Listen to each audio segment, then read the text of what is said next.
Earl do a fabulous job. Yeah, let's give her a round of applause again. Very.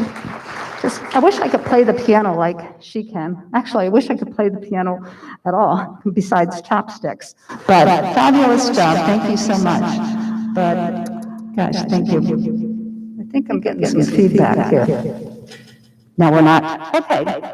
When Francis Scott Key wrote the Star Spangled Banner, can you believe over 206 years ago, he called America the land of the brave, as they were then. Throughout the nation's history, American soldiers, sailors, airmen, Marines, and Coast Guards have bravely answered the call to defend our freedom, aid our friends and our allies, and to turn back our aggressors. We can never fully repay our debt of gratitude to the more than 650,000 American servicemen who have died in the battle or the 1.4 million who were wounded. We can, however, recognize and thank the 25 million veterans still alive today. If we could have all our LPG veterans stand, we'll give them a round of applause. If you guys would stand up, please. All the LPG veterans, we got a lot out there. I know you guys are a little bashful. You might just move a little slower than what you did before, but we certainly, certainly thank you. And okay, now while we're standing, if we could have Dick Nations, I didn't want you to sit too quick, come up and he will lead us in the Pledge of Allegiance. Okay, we can get everybody to stand. We'll have Dick.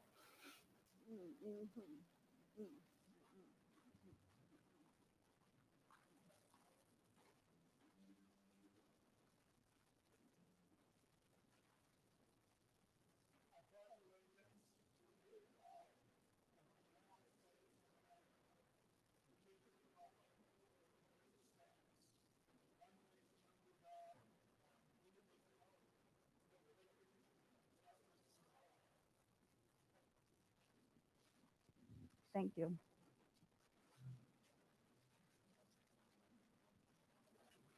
We have so many people to thank today. Of course, Cheryl that has played the piano for us, and also Larry Smith with the video program that you're about to see. And also the whole program was spearheaded by Hank Nations. Give Hank a round of applause and everything. And of course, her husband's always behind her, or vice versa. And also Bob Fisher, that you'll see, or you'll hear actually throughout the program. Bob Fisher, yep, right over there. And of course, we also have, so many other people to thank. The American flags were placed today by Ed Smith and Jim Isaac. They placed those out throughout the community.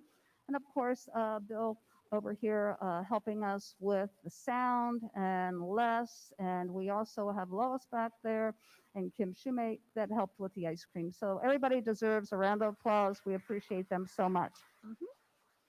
Okay. Okay, yep. And Cheryl is going to do the Star Spangled Banner now.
Veterans Day, formerly known as Armistice Day, originated on November 11th, 1918, when World War I officially ended.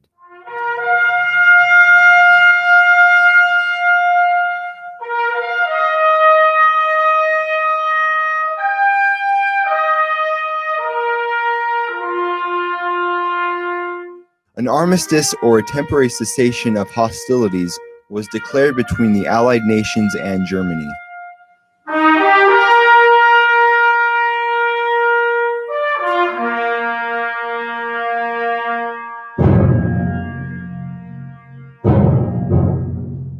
This day was dedicated to the cause of world peace and to honor all World War I veterans.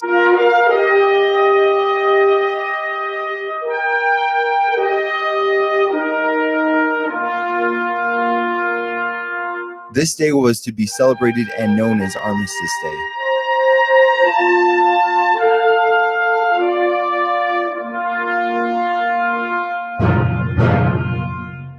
After having been through World War II and the Korean War, the U.S. Congress amended the Act of 1938 by striking the word armistice and inserting veterans.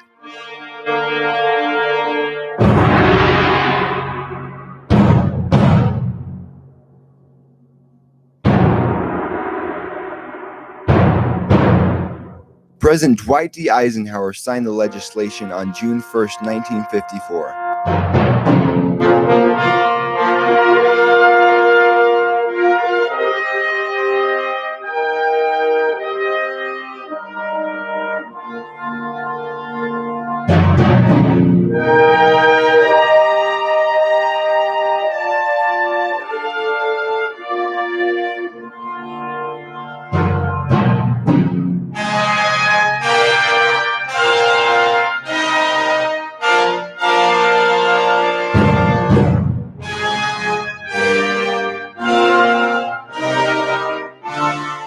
This made November 11th, Veterans Day, a day to honor U.S. veterans of all wars.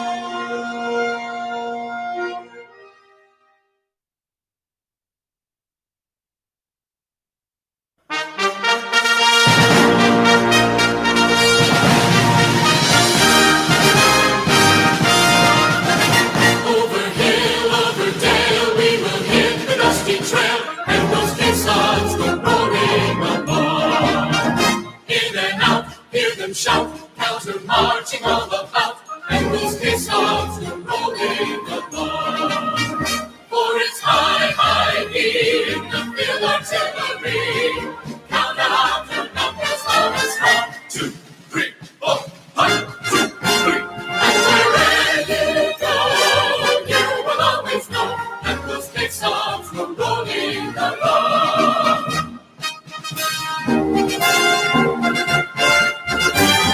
Anchors away, my boys, anchors away. Farewell to college, joys we celebrate on day. Through on a slide shore, and to the far, until we meet once more. It's wishing you a happy voyage home.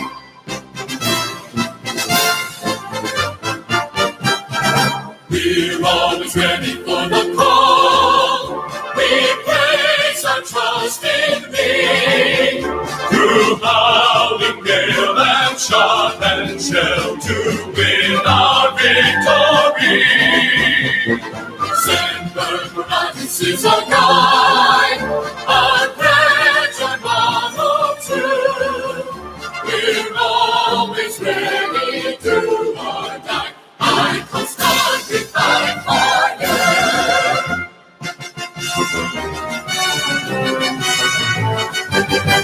On we go into the wild blue yonder, climbing high into the sun. Here they come, soon to be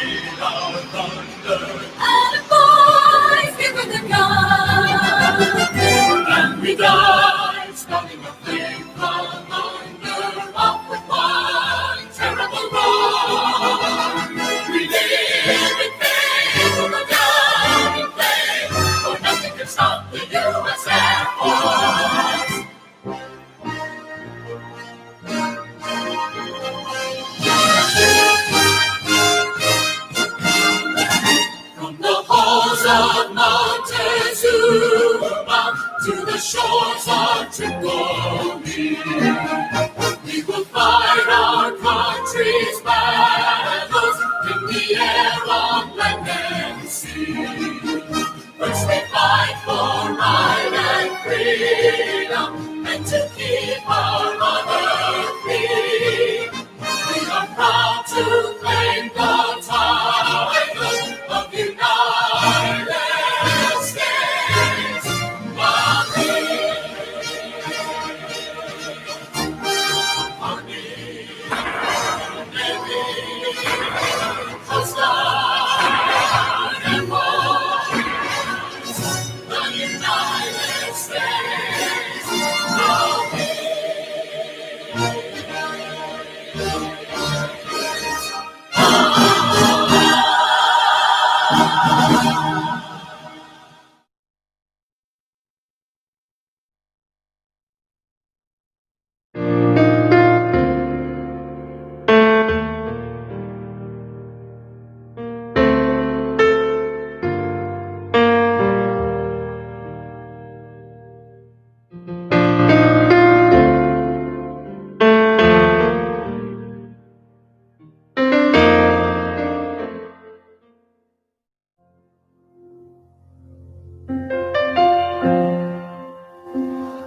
I cannot promise you every night of my life.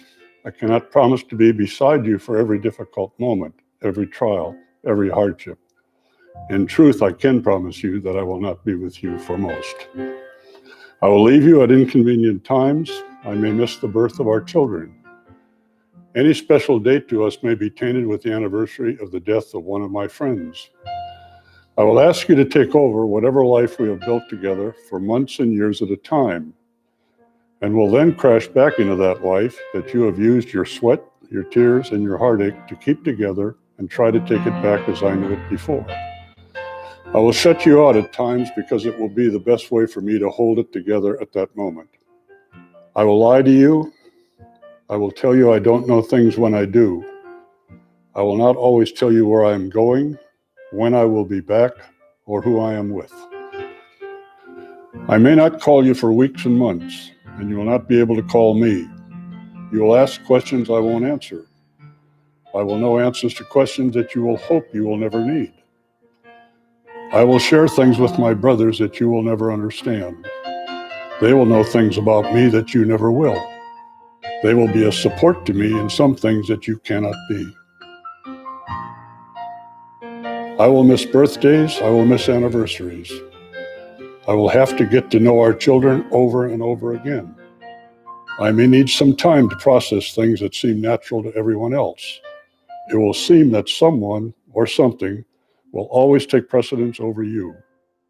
You may lose me long before you ever thought possible. I will uproot you and ask you to reestablish our family anywhere in the world, in any season, at any time, over and over again. Sand and mud will be tracked through your halls from the boots I am too tired to take off.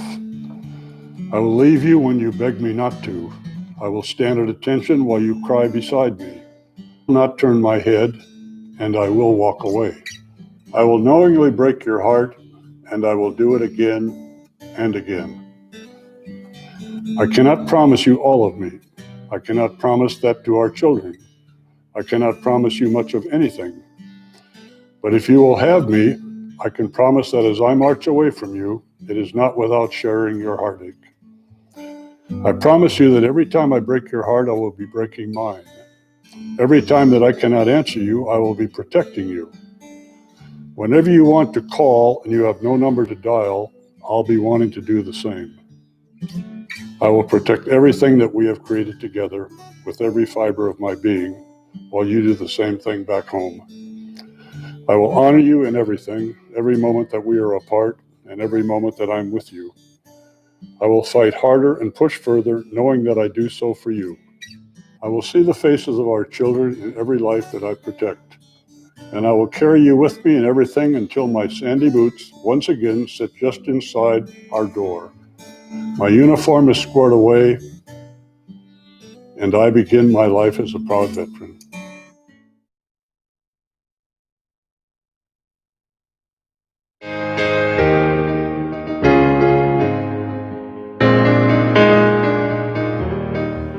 I cannot promise that I will not become frustrated when you leave me and the world seems to fall apart around me. I cannot promise that I will not curse those who sent you away when the dryer breaks and the transmission needs to be replaced and the dog eats the couch all in the same week, most likely the week after you deploy. I cannot promise that the sand and mud that cakes my floor will not cause me to give you harsh looks and rude thoughts. I cannot promise that my heart will not be torn in 12 different ways when you march away from me. I cannot promise that I will not let my anger show when you refuse to answer questions. I cannot promise to understand why you share things with your comrades that you cannot share with me.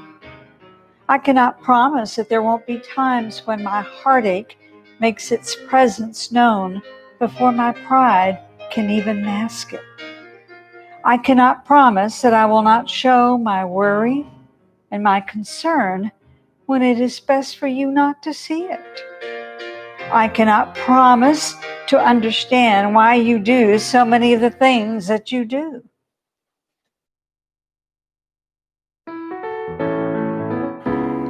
But I can promise that for as many tears of sadness and frustration and anger that are shed, there will be double of that of tears of pride. I can promise you that for every time that you are away from me, I will learn to cherish the times that you are with me. In everything, I will honor you and honor your sacrifice. I can promise to teach our children to do the same. I will use every moment that you are not with them to show them the amazing man that you are through my actions and my pride. I can promise that there will never be a night when you are not the subject of my final prayer and the keeper of my dreams. I promise to try to be understanding of the fact that there are many things that I will never understand. I promise to keep you with me in everything and to do my best to keep grace in this life. I will be strong for you as you are strong for me, and I will carry you with me in every moment until your sandy boots again sit just inside our door. Your uniform is stored away, and you will begin your life as a proud veteran.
I wear no uniforms, no blues or greens, but I am in the military, in the ranks rarely seen.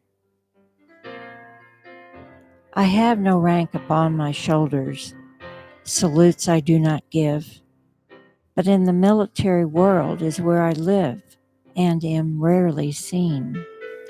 I am not in the chain of command, orders I do not give or get, but my husband is the one who does. This I cannot forget. I am not the one who fires a weapon, who puts his life on the line, But my job is just as tough. I'm the one who is always left behind. My husband is a patriot, a brave and pride-filled man, and the call to serve his country, not all can understand. Behind the lines, I see things needed to keep this country free. My husband makes the sacrifices, but so do my kids and me. I love the man I married. The military is his life. So I pledge to support my hero and stand among the silent ranks known as the military wife.